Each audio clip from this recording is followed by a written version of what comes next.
stupid.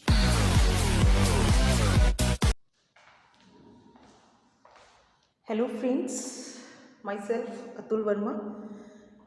इससे पहले मैंने जो लेक्चर दिया था आपको जूरिस्प्रूडेंस का इंट्रोडक्शन दिया था, जिसमें मैंने आपको कई सारे स्कूल्स डिफाइन किए थे, जिसमें जूरिस्प्रूडेंस कैसे कैसे विधि का विस्तार हुआ, एक्सटेंड हुई विधि। ठीक, तो इसमें जो हम सबसे पहले स्कूल मैंने आपको बताया था, वो बताया था आपको नेचुरल लॉ स्कूल, प्राकृतिक विधि शाखा। ये एक तो आपको मैंने बताया था सबसे ज्यादा प्राचीनतम एंशियंट स्कूल है ये विधि का, जिसका जो ओरिजिनेट है वो कहाँ से है? ग्रीक। ठीक, और जो ये स्कूल है मेनली ये जो एम्फेसिस करता है, दबाव डालता है, जोर देता है, ये देता है डिवाइन कॉन्साइंस पर। डिवाइन कॉन्साइंस की बात करता है ये, और इसका जो मीनिंग है वो कैसा है? ये मानते हैं जो नेचुरल लॉ है वो इम्यूटेबल है और इटर्नल है। मीन्स कुछ रूल ऐसे होते हैं जो सभी जीवों पर, मनुष्य पर इक्वल फॉर्म में लागू होते हैं, जिनमें हम परिवर्तन कर ही नहीं सकते, जिसमें कोई चेंजेस नहीं हो सकता। वो कैसे रूल है? वो इम्यूटेबल है और इटर्नल है। ठीक, तो ऐसी विधि कैसी हो जाएगी? अगर ये इम्यूटेबल है और इटर्नल है तो ये बन जाएगी यूनिवर्सल लॉ, जिसको आप डिवाइन लॉ कह सकते हैं, जिसको आप डिवाइन लॉ कह सकते हैं। ठीक है, ये आपका यहां से इतना आपको इसकी उत्पत्ति बता दी है मैंने, इसका बल बता दिया है और इसका मीनिंग। अब हम आते हैं कि इसका जो विकास है, इसका जो डेवलपमेंट है, इसके जो पीरियड है वो कैसे कैसे आगे बढ़े। ठीक है, तो इसका जो डेवलपमेंट है वो आप इसके 4 पीरियड्स बता सकते हैं। एंशिएंट पीरियड, ठीक, एक इसका आएगा आपका मिडिवल पीरियड और रेनेसेंस, और फिर है आपका लास्ट मॉडर्न। ठीक, इसको 4 भागों में बांटा गया है, जिसके अंदर इसके सब पार्ट भी हैं। जैसे अगर आप एंशिएंट पीरियड पढ़ेंगे तो इसमें सबसे पहले आपको पढ़ना है ग्रीक पीरियड, उसके बाद आपको पढ़ना है स्टोइक, उसके बाद पढ़ना है आपको रोमन। और इसमें अब ग्रीक पीरियड में कौन सी ज्यूरिस्ट आते हैं? फिलोसोफर आते हैं। ठीक, अब जैसे स्टोइक है, स्टोइक में कौन से फिलोसोफर आएंगे? रोमन एरा में आपको कौन से फिलोसोफर को पढ़ना है, इसको अब मैं आपको ब्रीफ में बताऊंगी। अगर बात करें हम सबसे पहले ग्रीक पीरियड की, तो ग्रीक पीरियड का जो टाइम है वो लगभग आपका है 470 बीसी का। ठीक, ये आपका टाइम है।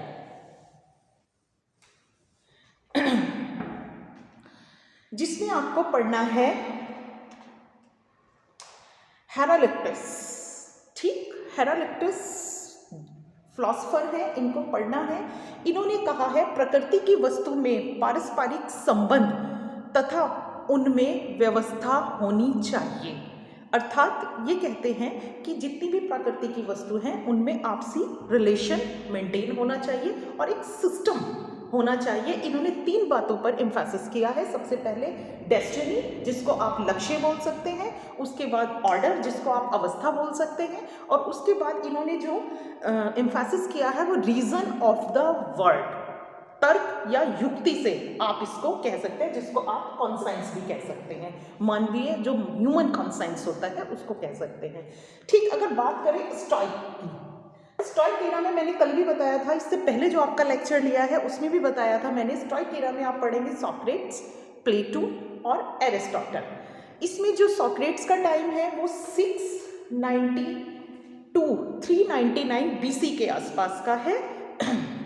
इनका एक पूरा फॉर्मूला है। इन्होंने ये कहा है कि स्टोइक ने, अगर सोक्रेट्स की बात करें, the law must be obeyed by the citizen, विधि का पालन नागरिकों द्वारा आवश्यक रूप से किया जाना चाहिए।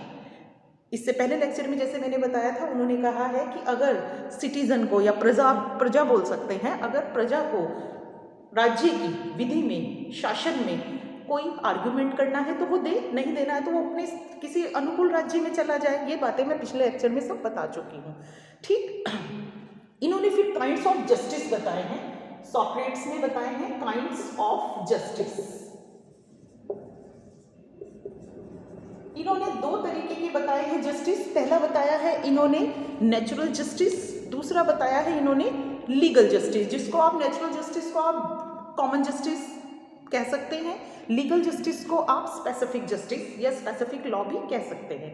ठीक, नेचुरल जस्टिस की बात करें तो ये सब जगह एक जैसी है, इसमें कोई चेंज नहीं होगा क्योंकि ये कैसी है, यूनिवर्सल लॉ है, ये यूनिवर्सल है, इसमें कोई परिवर्तन नहीं होता। लेकिन अगर लीगल जस्टिस की बात करें तो इन्होंने कहा है परिस्थितियों के अनुसार बदलता रहता है, जैसी जैसी परिस्थितियां आएंगी वैसे वैसे विधि में संशोधन होता चला जाएगा, अमेंडमेंट होता चला जाएगा। इसके बाद आपके आते हैं प्लेटो। प्लेटो के टीचर थे सॉक्रेट्स। प्लेटो का जो टाइम पीरियड है वो 427 to 347 BC के आसपास है। इन्होंने कहा है कि जो नेचुरल लॉ है, जो नेचुरल लॉ है वह अपरिवर्तनीय विधि की भावना पर आधारित है, उसमें कोई चेंज नहीं किया जा सकता। और ये साथ साथ कहते हैं कि जो नेचुरल लॉ है वो सब जगह एक जैसी रहती है, उसमें कोई भी परिवर्तन हम नहीं करेंगे। लेकिन इन्होंने दो बातें बताई हैं। इन्होंने कहा है कि हमें विधि की आवश्यकता क्यों होती है। इन्होंने कहा है कि मनुष्य द्वारा जीवन को सभ्य व सरल बनाने के लिए विधि की आवश्यकता होती है। मनुष्य को सभ्य व सरल बनाने के लिए, या हमें, मनुष्य हम सभी हैं कि सबको सरल व सभ्य बनाने के लिए विधि की आवश्यकता होती है।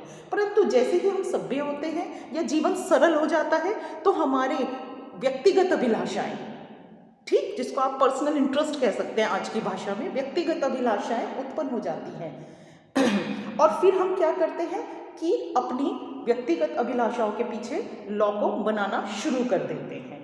ठीक, इनका ये कथन है। इसके बाद आते हैं अरस्तु। अरस्तु ने बहुत ज़्यादा काम किया है नेचुरल लॉ पर। इनका टाइम पीरियड पहले मैं आपको बता देती हूँ। इनका टाइम पीरियड है 3842 to 322 BC। ठीक, इनको considered as the founding father of law, natural law माना जाता है, considered as the founding father of natural law. इन्होंने कहा है जो आदमी है वो ड्यूल नेचर का होता है, मनुष्य ड्यूल नेचर का है। जैसे प्लेटो ने कहा है, प्लेटो ने कहा है कि हमें पहले सभ्य बनने के लिए चाहिए, फिर बाद में हमारा व्यक्तिगत अभिलाषाएं आ जाती है। इन्होंने ये कहा है, इन्होंने ऐसा बोला है कि मनुष्य जो है वो ईश्वर द्वारा बनाया गया एक क्रिएचर है, एक प्राणी है। ठीक, उसमें कॉन्साइंस होने के कारण, उसमें क्या है, अगर हमें ईश्वर ने बनाया तो हमारे अंदर क्या है, कॉन्साइंस है, कुदरती है, सब में है। ठीक है, नेचुरल लॉ को एनालिसिस करने की परख है या शक्ति है, ये ईश्वरीय देन है। ठीक है, और अपने इस ड्यूल नेचर के कारण इटर्नल प्रिंसिपल ऑफ जस्टिस खोजने का प्रयास करते हैं। अंडरस्टैंड?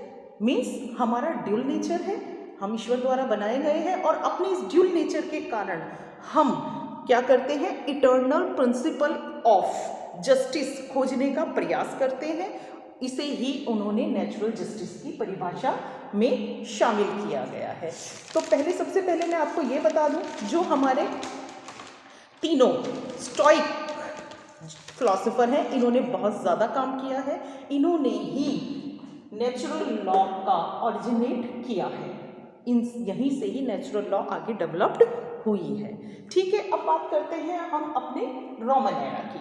रोमन एरा में क्या हुआ, ऐसे ही चल रही थी जो अरस्तु कह रहे थे, प्लेटो ने कहा, सॉक्रेट्स ने कहा, लेकिन यहाँ पर क्या हुआ, डिवीजन ऑफ लॉ हो गया।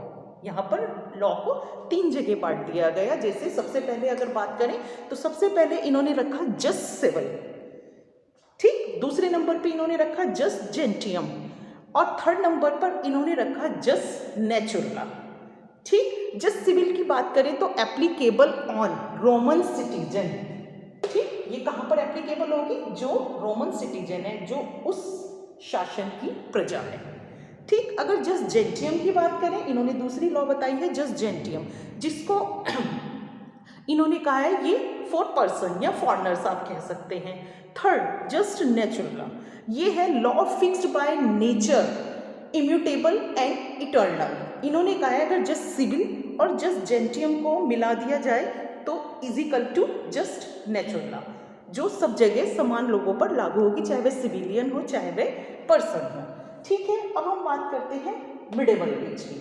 मिडिवल पीरियड ये हमारा जो टाइम है वो लगभग 1226 के आसपास से लेकर 1274 के आसपास है। अगर हम यहाँ पर बात करें तो यहाँ पर हम बात करेंगे थॉमस एक्विनास की, जिन्होंने मिडिवल एज के अंदर बहुत ज़्यादा काम किया है। मेन योगदान कंट्रीब्यूशन थॉमस एक्विनास का ही रहा है। इन्होंने क्या किया, लॉ को डिवाइड कर दिया 4 कैटेगरीज में। पहले इससे पहले रोमन में 3 कैटेगरीज हुई, अब यहाँ पर 4 कैटेगरीज हो गई। सबसे पहले इटर्नल लॉ, उसके बाद नेचुरल लॉ, उसके बाद आपकी आएगी डिवाइन लॉ, और फिर उसके बाद इन्होंने दी ह्यूमन लॉ, जिसको आप डिवाइन कॉन्साइंस बार बार कह सकते हैं। ठीक है, अगर इटर्नल लॉ की बात करें तो इन्होंने कहा है कि इटर्नल लॉ अनचेंजेबल लॉ है। और अगर नेचुरल लॉ की बात करें तो ये है रिसीव्ड बाय रीजन, जो रीजन के साथ रिसीव्ड की जाएगी, उसका कोई कारण होना चाहिए तब वो रिसीव होगी। डिवाइन लॉ क्या है, इंटरप्रिटेशन बाय द चर्च, ऐसी लॉ जिसका इंटरप्रिटेशन चर्च द्वारा किया जाएगा, उसके माध्यम से ही होगा। और human law made by state, जो भी स्टेट बनाएगा उसको इन्होंने ह्यूमन लॉ में कन्वर्ट किया है। अब आता है रेनेसेंस, जिसको आप हिंदी में पुनर्जागरण काल भी कह सकते हैं, या इसको मॉडर्न क्लासिकल इरा भी आप कह सकते हैं, मॉडर्न क्लासिकल एरा। ठीक है, अगर इसकी बात करें तो इसमें सबसे फेमस नाम है ह्यूग ग्रोशियस का, जिसका टाइम पीरियड है 1583 टू 1645। ये इनका टाइम पीरियड है। इन्होंने बहुत काम किया है। इनको father of the modern international law के नाम से भी जाना जाता है। इन्होंने लॉ को बहुत ज़्यादा स्प्रेड किया। सबसे पहले तो इन्होंने लॉ को धर्म से अलग किया। इन्होंने लॉ को धर्म से, मॉरलिटी से बिल्कुल अलग किया। इन्होंने कहा कि मनुष्य क्या करता है, अपने जो भी प्रजा है वो अपने शासक से, अपनी अथॉरिटी से सोशल कॉन्ट्रैक्ट करता है। इन्होंने सोशल कॉन्ट्रैक्ट थ्योरी को बताया। इन्होंने कहा है कि duty of the sovereign to safeguard the citizen. इन्होंने कहा है फिर जब वो उसके साथ कॉन्ट्रैक्ट करता है तो जो हमारी सॉवरेन है उसकी क्या ड्यूटी हो जाती है, उसकी ड्यूटी हो जाती है हमारे राइट्स को सेफगार्ड करने की, हमें सुरक्षा प्रदान करने की हो जाती है, और प्रजा की देखभाल करना ही सरकार द्वारा और उन्हें समुचित व्यवस्था देना ही सोशल कॉन्ट्रैक्ट थ्योरी है। ठीक, इसके बाद आप इसमें पढ़ेंगे, रेनेसांस में पढ़ेंगे आप अगले थॉमस हॉब्स। आपने पढ़ा होगा, जो पॉलिटिकल के स्टूडेंट रहे हैं उनके लिए थोड़ा आसान हो जाता है, लेकिन जिसका फील्ड अलग है, जैसे बीकॉम हो गया, बीएससी हो गया, उन्हें थोड़ा डिफरेंट पड़ता है। लेकिन फिर भी मैं कोशिश कर रही हूँ आपको बहुत ईजी और शॉर्ट में समझाने की। ठीक है, तो इसमें आप पढ़ेंगे हॉब्स, रूसो, लॉक। ये तीनों के तीनों अगर बताएं तो तीनों सोशल कॉन्ट्रैक्ट थ्योरीज हैं, लेकिन इन्होंने थोड़ा सा इस जो ग्रोशियस ने दी थी सोशल कॉन्ट्रैक्ट थ्योरी, उसमें थोड़ा सा डिफ्रेंशिएशन किया है। ठीक, अगर उनकी बात करें तो इन्होंने कहा है man violently entered into a contract. वो अपनी इच्छा से क्या करता है, एंटर्ड होता है कॉन्ट्रैक्ट में। कॉन्ट्रैक्ट ही कर रहे हैं हम अपनी सरकार के साथ। अगर हम अपने भारत को देखें, एक डेमोक्रेटिक कंट्री है, हम अपना वोट दे रहे हैं, वोट देने के बाद क्या कर रहे हैं, हम उनके साथ अपनी वॉलेंट्री तो वोट दे रहे हैं, किसी का हम पे दबाव नहीं है, तो हम क्या कर रहे हैं, उनके साथ एक कॉन्ट्रैक्ट कह रहे हैं। कॉन्ट्रैक्ट क्या कर रहे हैं, हमें अच्छा स्वास्थ्य चाहिए, अच्छी चिकित्सा चाहिए, हमें अच्छी शिक्षा चाहिए, अच्छा सभ्य समाज चाहिए, ये हमारा कॉन्ट्रैक्ट है। ठीक है, तो इसीलिए इन्होंने कहा है surrender their freedom to some mightiest authority. अब हमने अब क्या किया, माइटेस्ट अथॉरिटी को अपना क्या किया, फ्रीडम दे दी, अपना सरेंडर कर दिया, तो उसके कुछ राइट्स हो जाएंगे हमारे लिए, कुछ हमारी ड्यूटीज हो जाएंगी उनके लिए। तो ये क्या है, म्यूचुअल कॉन्ट्रैक्ट है। कॉन्ट्रैक्ट जो बच्चे पढ़ते हैं उनको पता होगा कि जब हम कॉन्ट्रैक्ट करते हैं तो कोई ना कोई प्रतिफल तो होता है। एक तरीके से ये इनविजिबल कंसिडरेशन है इसमें। ठीक है, उसके बाद आप पढ़ेंगे जॉन लॉक। जॉन लॉक का जो समय है वो 1632 टू 1704, 1632 से 1704 का समय है। इन्होंने माइटेस्ट अथॉरिटी का यूज़ किया है, सोशल कॉन्ट्रैक्ट थ्योरी का भी, जिसको हिंदी में सामाजिक संविदा का सिद्धांत कहते हैं। ठीक है, सोशल कॉन्ट्रैक्ट थ्योरी को भी यूज़ किया, परंतु इन्होंने कहा है कि जो हमारी माइटेस्ट अथॉरिटी है, जो सॉवरेन है, वो क्या है, ट्रस्टी है। ठीक है, वो न्यासी है, हम उसके पास अपने कुछ राइट्स ट्रस्ट के रूप में रख देते हैं। ठीक है, उसके बाद आता है जॉन रॉस। जॉन रूसो का टाइम है 1712 से लेकर 1778 तक का। ठीक, इन्होंने भी सोशल कॉन्ट्रैक्ट थ्योरी की बात की है, लेकिन इन्होंने उसको थोड़ा मॉडिफाइड किया है। इन्होंने कहा है कि जो सोशल कॉन्ट्रैक्ट थ्योरी है वो क्या है, वो है जर्नल विल। जर्नल विल किसकी, जर्नल विल किसकी, कौन कर रहा है कॉन्ट्रैक्ट, कौन कौन कर रहा है, शासन और प्रजा, ठीक है।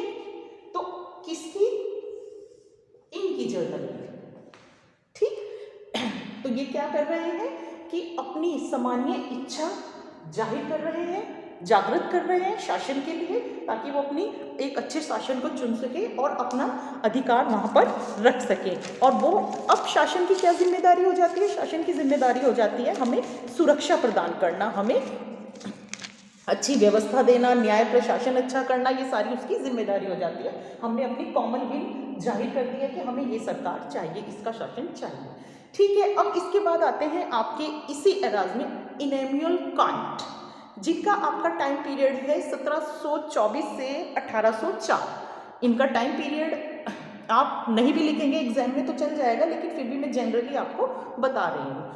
इन्होंने कहा है natural law and social contract theory, further इन्होंने क्या किया, इसको सपोर्ट किया। इमैनुअल कांट ने इसको सपोर्ट किया। इन्होंने बस क्या किया, इन्होंने राइट्स का, जो हमारे राइट्स हैं उसको डिवीजन कर दिया। इन्होंने कहा जो हमारी प्रजा, उसके दो तरीके के राइट होते हैं। एक होता है नेचुरल राइट जो सभी को मिलेंगे, जिसको आप डिवाइन लॉ कह सकते हैं, अनचेंजेबल लॉ कह सकते हैं, इटर्नल लॉ कह सकते हैं, ठीक। एक होता है एक्वायर्ड राइट, जिसकी हमें एक्वायर्ड है, ठीक है। इन्होंने बस इतना क्या कहा है। और उसके बाद जो आपका मेन इंपॉर्टेंट टॉपिक है वो है मॉडर्न, ठीक। इसमें आपको सेंचुरीज पढ़नी है, 18th century, 19th century, 20th century. यहाँ आपका ये ऐसे ऐसे डेवलपमेंट होता चला गया नेचुरल लॉ का। जैसे ही ये 19th सेंचुरी का है, उसके बाद 19th सेंचुरी से ही लगभग आपका हिस्टोरिकल एनालिटिकल स्कूल भी का भी ओरिजिनेट होने लगा। अब जब ये हिस्टोरिकल और एनालिटिकल स्कूल है, दोनों ने इनके बिल्कुल अगेंस्ट काम किया। ये दोनों स्कूल जस्ट बिल्कुल इस स्कूल के अपोजिट हैं, ये इसके बहुत अगेंस्ट थे दोनों स्कूल, ठीक है। फिलहाल हम बात करेंगे आपका मॉडर्न पीरियड पर, ठीक है। इसमें सबसे पहले हम आपको पढ़ाएंगे 18th century. 18th century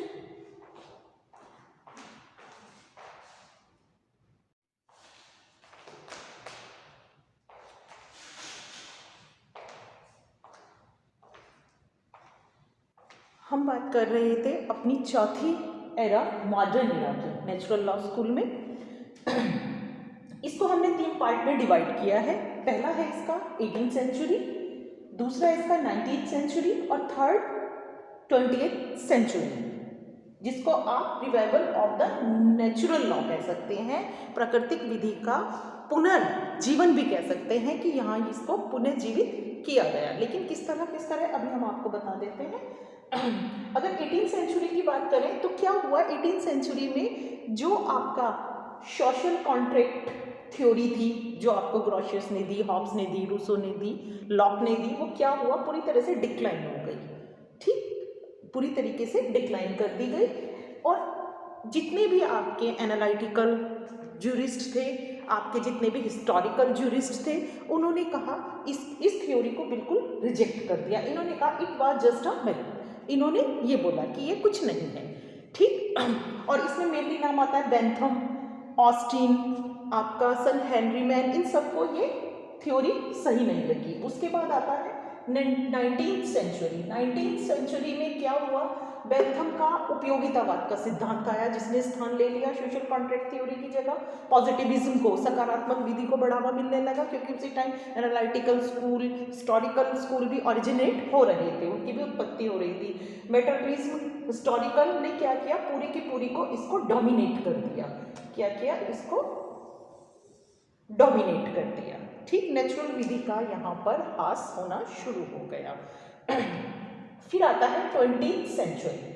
20th century की बात करें तो इसका आपका पूरा का पूरा कंट्रीब्यूशन जो जाता है स्टैमलर को जाता है, रुडोल्फ स्टैमलर को जाता है। इन्होंने क्या किया, इन्होंने दिया वेरिएबल कंटेंट्स। इन्होंने क्या कहा, natural law with variable contents. Natural law ऐसा नहीं है कि वो अनचेंजेबल नहीं है, वो चेंज हो सकती है, उसकी अंतर वस्तुएं चेंज हो जाती हैं और हो सकती है, विधि एक जैसी नहीं रहती। ठीक, इन्होंने इसको वेरिएबल कंटेंट्स में दिया जिसके कारण इसका रिवाइवल हुआ। ठीक, उसके बाद आते हैं एक इन्होंने स्टेटमेंट ये कहा कि प्रकृति विधि के सिद्धांत स्थायी नहीं होते।